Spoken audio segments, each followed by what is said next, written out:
Pour faire ce débat, nous avons été rejoints après Éric Babou et Patrick Guité par Sidibé Mohamed. Bonsoir. Bonsoir. Également par notre ami Guillaume Aoutou. Bonsoir. Bonsoir. Messieurs, mercredi soir, on connaîtra les noms des 4 demi-finalistes de la Ligue des champions de l'UEFA avant les matchs retour des quarts de finale. Je rappelle d'ailleurs que le quart de finale que vous suivrez en direct sur NCI, c'est bien Inter Milan-Bayern Munich. Avant donc ces matchs, qui est le grand favori de cette édition? On en parle ce soir.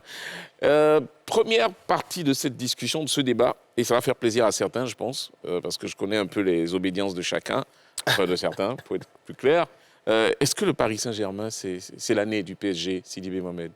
Oui, moi, clairement, depuis longtemps, j'ai mis une pièce sur le Paris Saint-Germain. Après le match face déjà à Manchester City, et après, surtout, la qualification à l'arraché face à Liverpool, j'ai compris en fait que c'était une équipe qui a réussi cette année là où elle pêchait les années dernières, c'est-à-dire avec les matchs contre les grandes équipes. Elle n'arrivait pas à montrer tout son football. Et cette année, elle a montré en fait qu'elle est une grande équipe d'Europe. Et il va falloir compter sur le PSG. Qu'est-ce qui fait la force, Guillaume Aoutou, du PSG cette année pour en faire un favori potentiel, comme le dit Sidibé Mohamed? Je pense qu'aujourd'hui, le PSG joue un football collectif. C'est le collectif du PSG qui s'exprime, ce n'est plus les individualités. Je pense qu'à une époque très récente, les dirigeants ont parié sur des individualités, sur des stars, mais ça n'a pas pris, je pense, la bonne pioche. Pour eux, ça a été de faire venir Luis Enrique, qui est un entraîneur à fort caractère. Il a été, en étant joueur, je pense que Mélène ne va pas me contredire. Et aujourd'hui, sur le banc, il a le nom que beaucoup ne connaissent pas. Absolument. D'accord. Il parle de Babou Eric. Je pense qu'il ne va pas me contredire. Déjà, lorsqu'il était au FC Barcelone, il l'a fait. Il a permis à cette équipe du FC Barcelone de remonter un handicap de 4-0 face à cette même équipe du PSG. Aujourd'hui, il est là, il a fait confiance à des jeunes qui ont du talent, qui étaient placardisés, heureux et fiers d'avoir un entraîneur comme Luis Enrique. Pourquoi est-ce que je sens poindre? Bon, c'est pas grave. Je peux vous appeler Mélène aussi ou pas? Oui, bien sûr. Mais justement, Mélène, avec vous, moi je vais me poser une question qui paraît peut-être un peu bêta, toute simple comme ça. Ce n'est pas la première fois que le PSG arrive à ce niveau. Pourquoi est-ce qu'on a l'impression, en tout cas les gens donnent l'impression que là, il y a quelque chose de particulier? Ce n'est pas la première fois. Oui. Alors, effectivement, ce n'est pas la première fois que Paris arrive à ce stade-là. Ce n'est pas la première fois que Paris arrive à faire des matchs de haut vol, évidemment. Et c'est là où toute la déception arrive derrière. On a l'impression que quand Paris arrive à ce stade-là, il faut s'attendre à une grosse déconvenue, une grosse surprise. Mais là, cette année, comme l'a dit Aoutou, on a un entraîneur qui nous fait un peu du Guardiola. C'est-à-dire que c'est des gens d'entraîneurs qui sont des anti-stars. Il arrive à Paris, à Mbappé, il a envie de nettoyer, il a envie de construire son équipe, de formater même son équipe. C'est des gens d'entraîneurs qui aiment cela. Et donc, on lui donne les clés. Aujourd'hui, Enrique, il construit son équipe. Ce n'est pas les individualités, c'est le collectif qui fait la différence. Mais au-dessus du collectif, il y a des joueurs qui ne sont pas des superstars, mais des joueurs de qualité, des joueurs de qualité qui peuvent faire la décision. On a vu le match contre Aston Villa, le collectif, il était enrhumé. Aston Villa, tactiquement, avait verrouillé le match. Mais il a fallu un doué pour décanter le match. Il a fallu bien nommé Cheva, doué, en effet. qu'il allait chercher à Napoli, pour venir aussi décanter ce match. Donc, c'est dit qu'il y a ce collectif-là qu'il a su créer, mais au-dessus, il a joué des joueurs de qualité. Tu peux faire la décision, ce ne sont pas des superstars pour lui faire de l'ombre, parce qu'il n'aime pas avoir de l'ombre comme Guardiola. Voilà, c'est un peu le même prototype d'entraîneur. Et là, ça commence à marcher et ça fait rêver. On a l'impression que cette année, Paris peut passer ce cap-là. Mais je resterai toujours prudent. Vous êtes prudent aussi, Patrick Guité? Oui, il faut rester toujours prudent. Nous sommes au football et tout peut déringoler. Voilà. Même face à Aston Villa, rien n'est encore gagné. Le PSG a appris de ses erreurs. Alors, on a parlé sur le plateau de Luis Enrique qui est arrivé. C'est vrai que derrière, avant lui, il y avait également des entraîneurs de très gros calibre. Mais ce qui coinçait, c'était la hiérarchisation, l'organisation au sein donc, du club. Où, c'est vrai, pour être star, et quand l'entraîneur prend des décisions disciplinaires vis-à-vis de vous, vous pouvez aller parler au président qui vient intervenir. Aujourd'hui, il n'y a plus ce genre de choses. Pour preuve, avant le match face à Arsenal,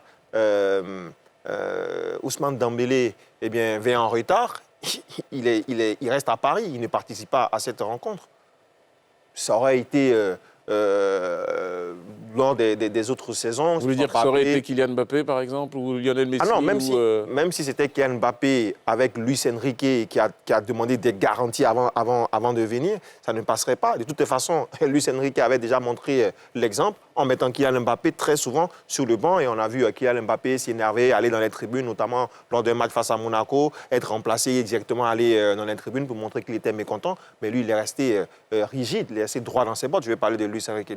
Donc derrière, il y a cette organisation et cette prise de conscience donc, de l'institution PSG qui aujourd'hui ne vient pas interférer dans les affaires techniques et qui permet à l'entraîneur d'avoir les mains libres pour imposer ou pour proposer ce qu'il a envie de faire avec cette équipe. Donc ça a été compliqué au début. Aujourd'hui, eh bien, les joueurs sont rentrés dans le moule et ils donnent le meilleur d'eux-mêmes, mais dans un collectif avec l'apport de certains joueurs, certaines individualités, on le dit. C'est bien noté. On va en reparler parce que c'est quand même 3-1 au match aller. Avec un 2-0, on est à égalité. Vous savez qu'il n'y a plus de but qui compte à l'extérieur maintenant. Ouais. Avec un 2-0, on est à égalité et ça part en prolongation. Donc, pas peut-être faire la fête trop vite, hein, Sidibé Mohamed, non? Quand on est parisien, par exemple. En fait, non, on ne regarde pas le match face à Aston Villa. On regarde l'ensemble de la saison déjà de Paris Saint-Germain. Il faut noter jusqu'à date, ils sont champions. Ils ont eu l'avantage d'avoir leur match de ce week-end qui a été décalé, donc au 22 avril, je crois, pour leur permettre de bien se préparer. Oui. Ils sont dans de bonnes conditions. Et au-delà de ce match face à Aston Villa, c'est l'état d'esprit du groupe. On l'a vu tout le long de la saison. Ils n'ont perdu aucun match en championnat. Ils sont sur tous les tableaux à date. Et avec la qualité qui va avec de très belles prestations, un collectif qui est bien huilé, avec des joueurs qui sont décisifs. C'est vrai, on peut se dire qu'il faut être un peu prudent. À 2-0, c'est relancé, mais une équipe comme Paris Saint-Germain qu'on connaît, encaisser 2 buts sans être en mesure d'en marquer au moins un, surtout qu'en fait, on a une attaque aujourd'hui avec Dembélé qui sont déjà très prolifiques en attaque aujourd'hui. Et on a noté, Aston Villa n'a pas du tout joué. Je pense qu'Aston Villa va se mettre dans un football plus offensif. Naturellement, ce serait pour moi le piège parce que face au PSG, quand tu joues au foot, ils sont beaucoup plus forts parce qu'ils ont la possession beaucoup plus facile avec Luis Enrique et son style de jeu. C'est bien noté. Par contre, là où on va finir avec vous. Et puis ensuite, là où je ne suis pas très d'accord, c'est-à-dire que c'est une équipe du PSG qui concède aussi beaucoup d'occasions. Et dans ces moments-là, très souvent, le dernier rempart n'a pas toujours assuré. C'est vrai qu'on se rappelle qu'il a fait un match mémorable face à Liverpool, mais ça a été souvent... On parle de Donnarumma, c'est ça? Oui, et ça a été souvent le maillon faible de cette équipe du PSG. Il va falloir faire très attention parce que, comme vous l'avez dit, il ne faut pas penser que c'est acquis à Aston Villa.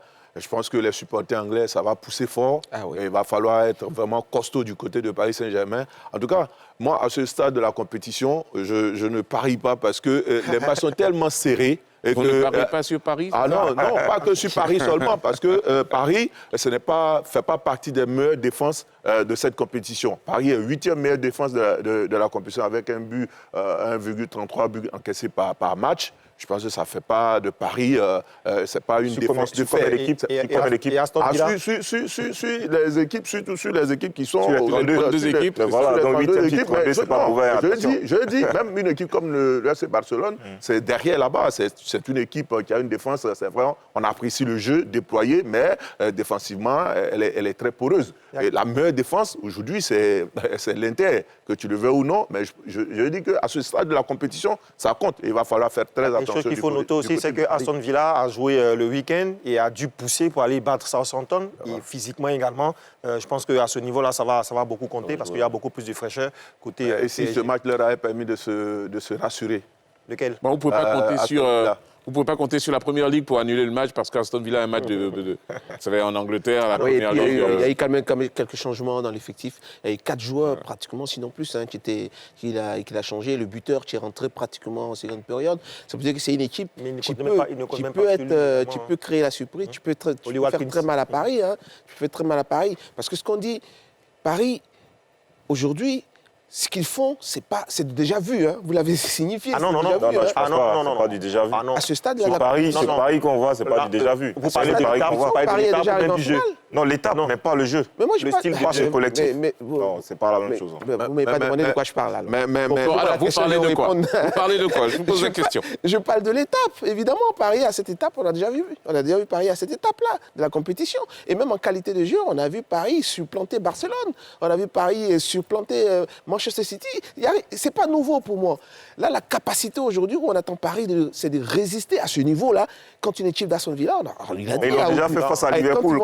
Quand ils vont arriver en Angleterre, ce sera une autre. Ils ont joué en Angleterre. Ils ont fait face à l'Angleterre quand même. Non, évidemment. Liverpool, c'est un cran au-dessus d'Aston Villa quand même. On ne va pas mettre Aston Villa au niveau de Liverpool. Non, quand vous faites aujourd'hui, à ce stade de la compétition, Aston Villa même Aston Villa a atteint les quarts de finale. Voilà, Liverpool exactement. a Il y a été du qualité de jeu, Pourquoi c'est différent? Je vous d'individualité, dis d'histoire pourquoi. avec Attendez, je termine dessus. Aston Villa se qualifie face à quelle équipe déjà? On laisse Bermud terminer, ensuite vous allez réagir. Je termine dessus. Oui. Quand Paris part à Liverpool, Paris est mené 1-0. Oui. Ça joue beaucoup dans l'état d'esprit. Quand Paris va à Aston Villa a 2 buts à remonter. Oui. L'état d'esprit est différent. Donc vous devez ça veut dire sortir, que l'équipe d'Aston Villa Oui. n'est pas dans le même état d'esprit que l'équipe de Liverpool. Qui ne voulait pas gagner. Non, tu ne veux pas gagner. C'est pas ça. Tout le monde veut gagner, évidemment. C'est pas ça la C'est question. difficile de jouer Mais sans je veux vouloir dire- gagner quand même. Je crois, bien évidemment. Mais je veux dire que l'état d'esprit de l'équipe qui alors, a si vous attaqué la permettez- compétition avec 2 buts de retard, Exactement. Si vous en face permettez, d'une il équipe qui n'y a mène pas que 1-0, Paris. c'est pas pareil. Il n'y a pas que le PSG à ce niveau de la compétition qu'on pourrait considérer peut-être comme un favori. Il y a un favori enterré par certains, mais qui est toujours genre insubmersible. C'est le Real de Madrid, qui a perdu 3-0 au match aller face à Arsenal. Et bon, on se dit, c'est fini pour Madrid. Sidi Mohamed, normalement, c'est fini pour Madrid. Vous êtes d'accord avec moi?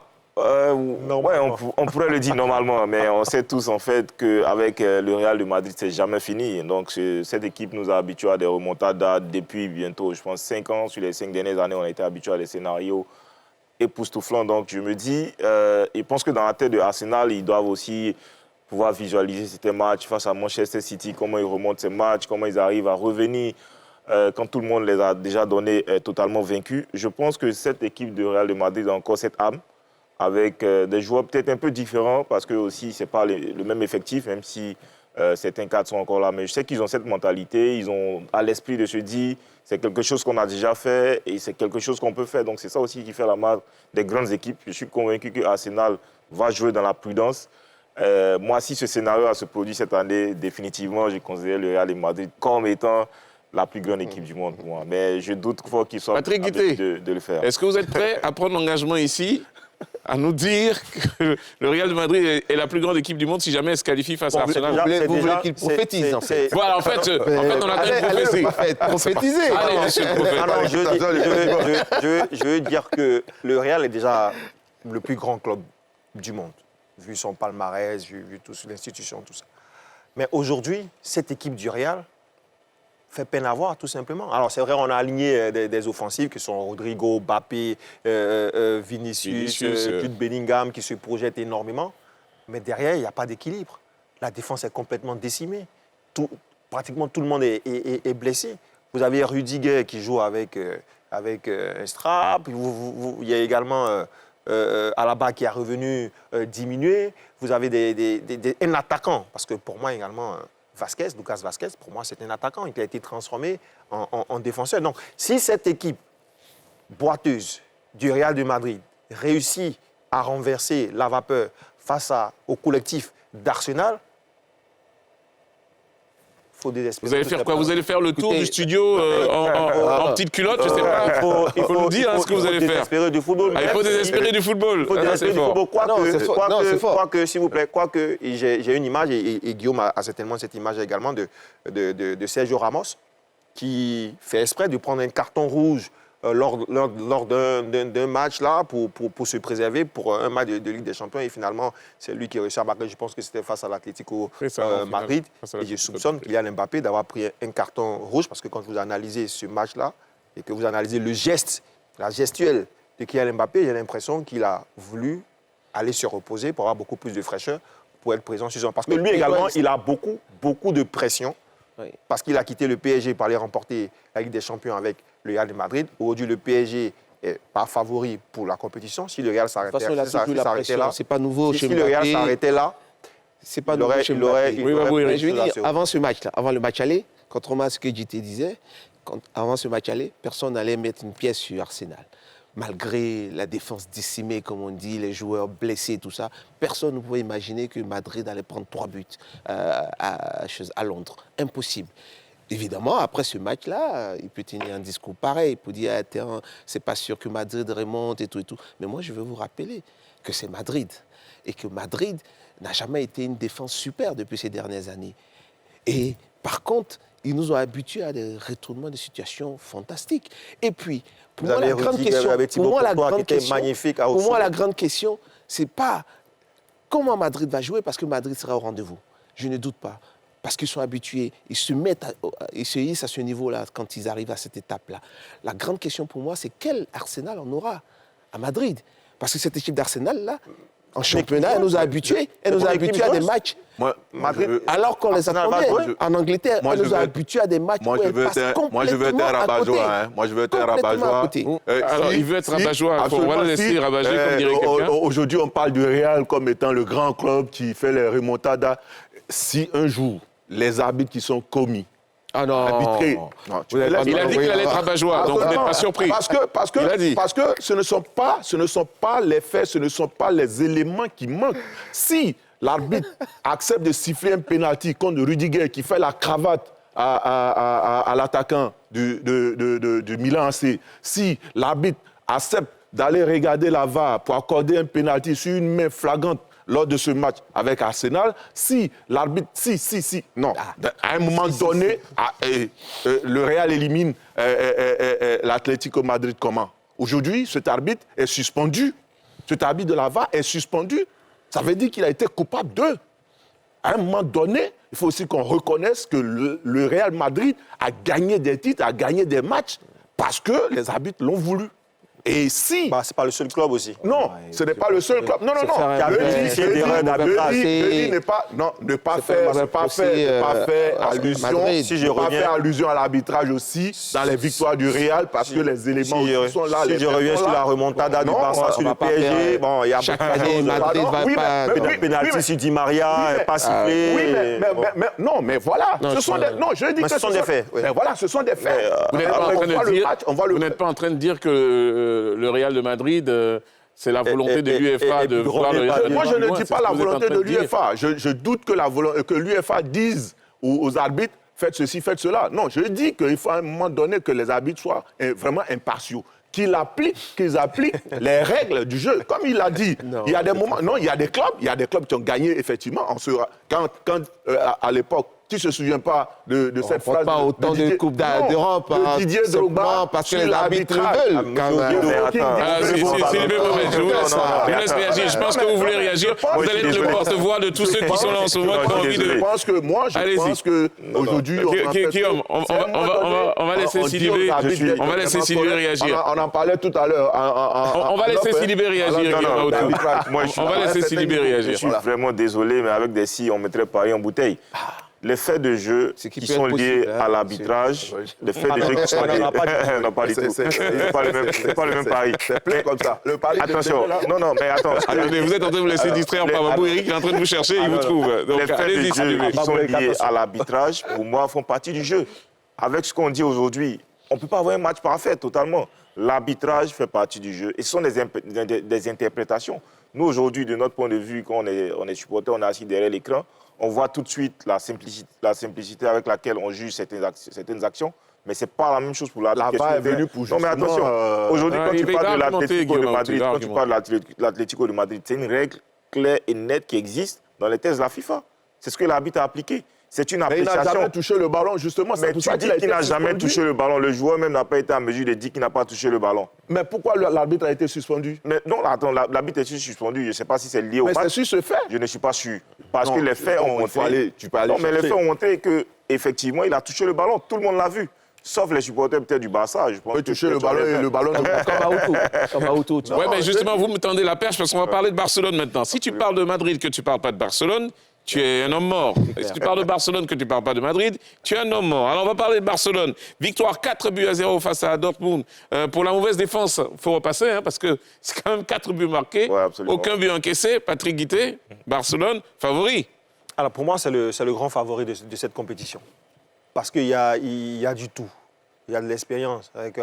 Après la blessure du gardien titulaire, il y a Chesney qui est venu, qui était un gardien exceptionnel. pétri de talent, avec beaucoup d'expérience. Vous avez une attaque avec un homme d'expérience également qui est Lewandowski. Et puis vous avez une jeunesse voilà, qui est également exceptionnelle avec Yamal, Pedri et Gavi. Et puis Rafinha également qui, pour moi, joue à un niveau. Alors on ne parle pas d'un joueur du FC Barcelone parce que très souvent il est sur le banc. C'est Dani Olmo. Pour moi, c'est un ingénieur. Un ingénieur. Absolument. C'est fort pour le football, ouais.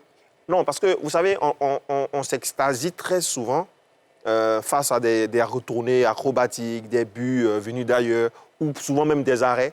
Mais ceux qui sont au milieu de terrain, qui travaillent pour l'équipe, on ne met pas très souvent la lumière sur eux. Et Dani Olmo, pour moi, c'est le facteur X de cette équipe de FC Barcelone qui pourrait aller jusqu'au bout.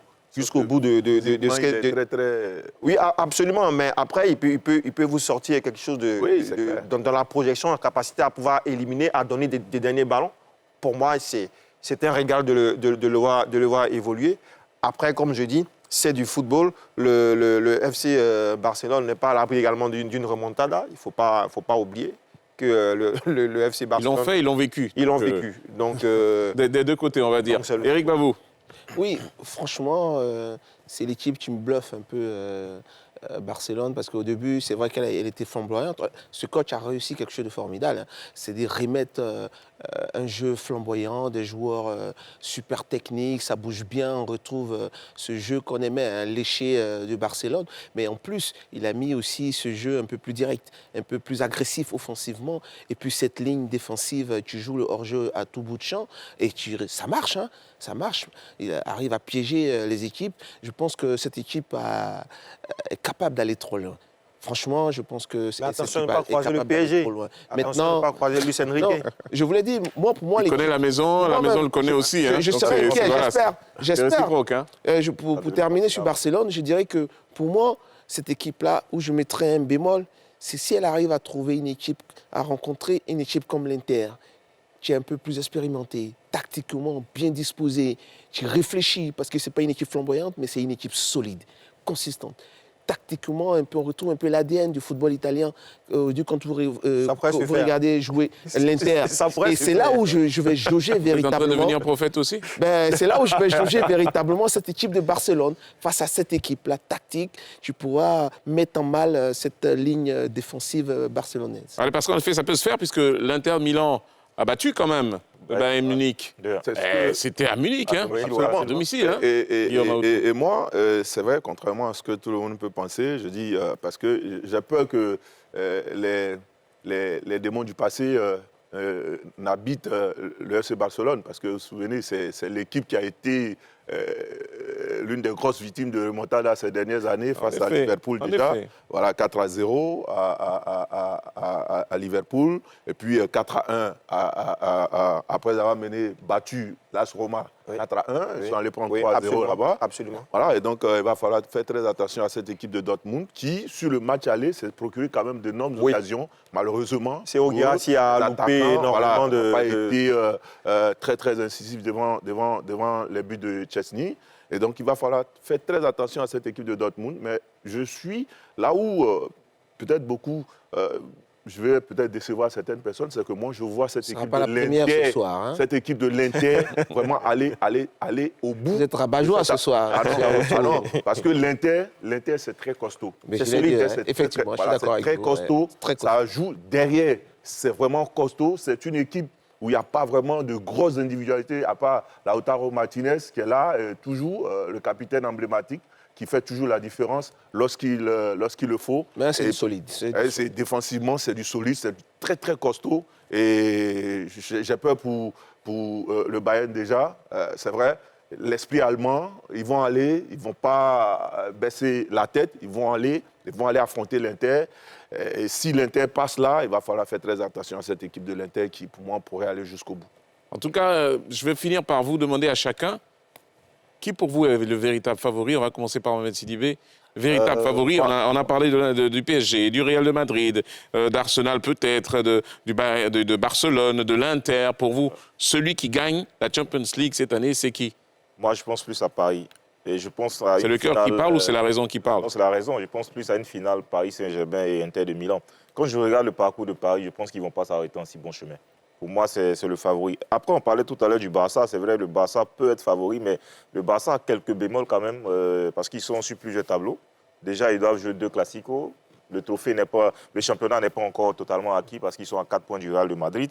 Et mieux, ils dépendent véritablement de 2 joueurs, Lamine Yamal et Rafinha. Lorsque Lamine Yamal n'est pas bon, le Barça n'est pas bon. Et on regarde un peu en championnat, ils peinent quand même face à des petites équipes à gagner facilement les matchs, au-delà du football qui peut être flamboyant, au-delà du fait qu'on considère qu'ils sont à leur prime, contrairement à un Paris Saint-Germain qui surclasse toutes les équipes.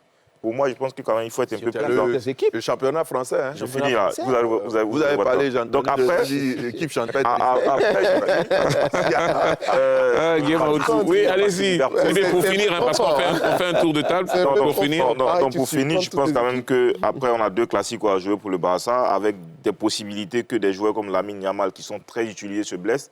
Je pense quand même que la campagne risque d'être C'est longue. votre souhait. Et moi, je pense que le PSG, je mets une pièce sur le PSG qui va battre l'Inter de Milan en finale. C'est votre souhait que Lamine Yamal se blesse. Ok, Patrick Guité. Alors, je renchéris pour dire que oui. Vous pouvez renchérir, allez-y. Le PSG supplante toutes les équipes. Alors, c'est vrai, il y a une chose. C'est vrai, le but du jeu, c'est de gagner. Oui, mais après, quand on regarde dans le contenu, des matchs du PSG durant toute cette Ligue des Champions, le PSG s'est procuré tellement d'occasions. Alors, ça manquait d'efficacité en début de saison. Après, quand ça a commencé à rentrer avec Ousmane Dembélé, visité par les dieux de la réussite, eh bien, on a vu ce qu'on a vu. Alors, qui est favori pour moi de cette compétition? C'est le FC Barcelone. Je ne vais pas me déjuger. Maintenant, ça ne veut pas dire que le favori va gagner. Qui va gagner? Bon, je vous pose la question. Qui va gagner? Paris Saint-Germain. Alors, vous avez répondu à qui est favori. Maintenant, qui va gagner? Le Paris Saint-Germain remportera cette Ligue des Champions. Et je vous pose la même question qu'à Sidibé. C'est le cœur ou la raison? Là, c'est le cœur. Parce que la raison, c'est le Barcelone, vous avez dit.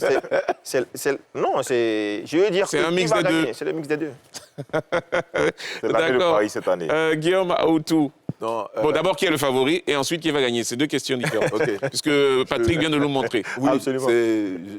c'est la même posture. Vous avez le droit de dire Barcelone aussi. Hein. Je souhaite que le Barça gagne. Ça, c'est donc C'est un vœu. Oui, le vœu. C'est un supporter. quoi. Oui, mais Ouais. comme vous. Non, pas du tout. Pas du tout. On analyse. Quelle belle analyse! Quelle belle analyse! Je souhaite que le Barça gagne. Après, comme je l'ai dit, moi, je me méfie de l'Inter. Si l'Inter réussit à passer l'étape du Bayern, il va falloir prendre cette équipe très, très au sérieux. Voilà.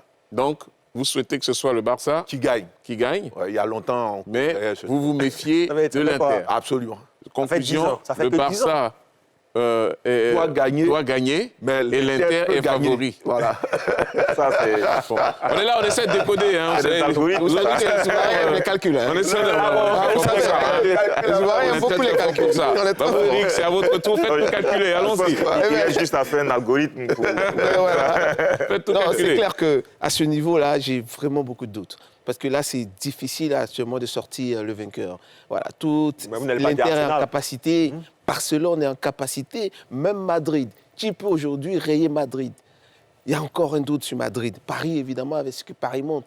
Là, actuellement, j'avoue que c'est vraiment difficile de sortir un vainqueur. Mais je pense que si l'Inter passe, on va rester encore dans des si.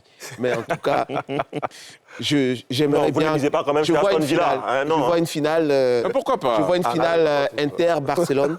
Inter-Barcelone. Oui, je vois une finale Pas possible. Inter-Barcelone. Non, c'est pas Et possible. puis, pas possible parce qu'ils doivent s'affronter. En demi-finale. ben, voilà. Vous voyez ce que je disais. C'est peut-être qu'il y a tellement d'incertitudes encore en ce moment. Mais en tout cas, Misez sur le PSG. là, ça en vaut ce mieux. moment précis, Vous avez un beau capacité petit pour rouge moi, sur le noir. je vois l'Inter. Et puis, je mets encore une pièce sur Madrid parce que c'est mon rêve. Voilà, ça c'est le cœur qui a parlé, c'est la partie Vous Madrid. avez vu, C'est le cœur qui a parlé. le plateau est Non, le miné. plateau le plateau est suffisamment bien équilibré, on va dire. Beaucoup de Parisiens, mais quand même madrilènes, barcelonais et tout ça. Messieurs, qui pour vous sera le meilleur joueur de cette Champions League? Wow. Sidibé. Ouais, le meilleur joueur, c'est difficile, mais moi je vois plus Lamine Yamal. Je pense qu'il n'y a pas beaucoup de joueurs qui font mieux que lui à son âge. Je pense quand même qu'il est très bon. S'ils vont plus loin, je pense qu'il a de fortes chances de remporter le titre de meilleur joueur parce qu'il est vraiment décisif au sein de son club. Et au-delà, dans les autres clubs, on ne voit pas vraiment un joueur qui supplante totalement en termes de production de jeu. Pour moi, je mets une pièce sur Lamine Yamal. Patrick Guité. Comme ça dépend forcément de la performance des équipes, donc l'équipe qui gagnera aura peut-être 80% de chances d'avoir. Et comme je rêve de voir le PSG en finale, J'aime votre cohérence. je mise sur Ousmane Dembélé. Ah, carrément. Absolument, oui. On n'a pas le profil du meilleur joueur. Ouais, c'est son choix. Son choix, on Alors, c'est va pas le un respecter. profil. Bon, alors, je vous laisse maintenant donc donner le Voilà, vôtre. le profil Voilà, du meilleur et l'argumenter. Mais c'est qui le profil? Et je vais le faire avec grand plaisir. Déjà, il faut attendre les demi-finales pour moi, parce qu'à ce niveau-là, ça serait difficile de pouvoir savoir quel joueur qui sera sacré. Déjà en demi-finale, on aura les 4 équipes, et puis si Barcelone y est, il y a forte chance que Yamal, évidemment, puisse être le meilleur joueur de cette compétition. Mais il ne faut pas toujours oublier que Mbappé est en course. Si en demi-finale, si déjà Madrid arrive à repasser ce cap-là, Madrid sera dangereux. Et Mbappé risque de faire la décision, parce que pour moi, c'est un challenge pour lui, ce garçon-là. Donc, pour l'instant, en tout cas, je vois les deux. Je vois Mbappé, je vois Yamal. Guillaume, un joueur de Barcelone, évidemment. Oui, Ouais, mais bien sûr. ce ne sera pas Yamal. C'est vrai, Yamal, il est décisif, il porte le Barça. Mais je vois un garçon comme Rafinha. Rafinha qui a fait une très, très grosse saison cette année. Il n'a pas le profil. C'est C'était son dernier coup de rabat-joie pour vous répondre. Oui, absolument. D'ailleurs, c'est pas Allez, je ne suis pas le seul à penser. Je pense qu'il y a des spécialistes qui pensent, qui mettent même une pièce sur lui. Est-ce qu'il va être le meilleur joueur de la saison, comme il va détrôner un certain Cristiano Ronaldo? C'est fort. Parce que Rafinha, ce qu'il a fait avant la trêve internationale, c'est vrai, quand il revient, il est un peu en dedans. Mais je pense que sur les 2 derniers matchs, il commence à retrouver son niveau. Si demain, il te sort le match ou les matchs qu'il a l'habitude de faire, je pense que c'est vrai, l'ami Yamal, pour son âge, pour ce qu'il fait, il est indéniablement l'un des meilleurs joueurs de la compétition. C'est bien noté. Je pense Tout que comme Ousmane Dembélé. C'est bien noté. Messieurs, on va être obligé de s'arrêter là. Je sais que vous avez encore envie de parler. Et comme j'ai remarqué depuis la semaine dernière que vous aimez bien continuer le débat, donc j'ai une bonne nouvelle pour vous. On peut se retrouver tout à l'heure, voilà, pour continuer le débat hors antenne. En tout cas, merci beaucoup. Je voudrais juste rappeler à nos chers téléspectateurs que justement, parlant de Champions League, ils auront en direct le match Inter-Milan-Bayern de Munich avec un suspense haletant. Vous le savez, hein, l'Inter a battu le Bayern de Munich au match aller de 2-1. Match retour totalement indécis. Oui. On verra bien ce que ça va donner comme résultat. Merci Sidibé Mohamed, merci Patrick Guité, merci Mélène, Eric Babou et merci Guillaume Aoutou pour le rabat-joie de ce soir. Allez, on vous souhaite une très bonne soirée et puis on fait de gros bisous à Tia. Et comme d'habitude, gardez le sport dans votre cœur. Ciao.